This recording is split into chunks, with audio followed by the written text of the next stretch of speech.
This is a lovely little box clock. It was probably made in about 1659. Like all these early clocks, it's an experimental clock. It's different in detail from anything before or afterwards, for that matter.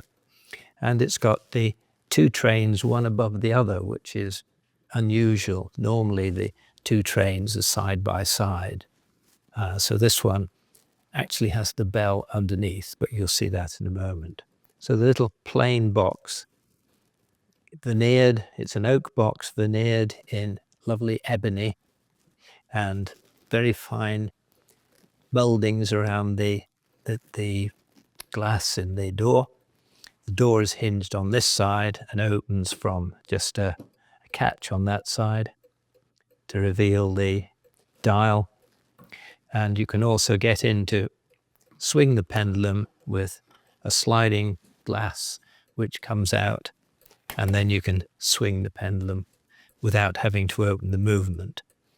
But the movement is mounted on the dial, and the dial is hinged onto the case. So if I release the little catch here, I can swing open the movement, and it's very, very close fitting.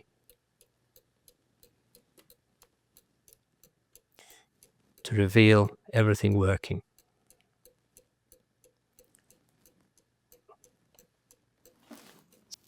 There appear to be 3 of these little box clocks, and this is the smallest and probably the earliest, because the going train in this clock has 5 gears between the barrel spring driving. There's no fusee in this one, so it's a straight drive from the barrel up through the various levels up to the escape wheel, whereas most of the others can get away with 4.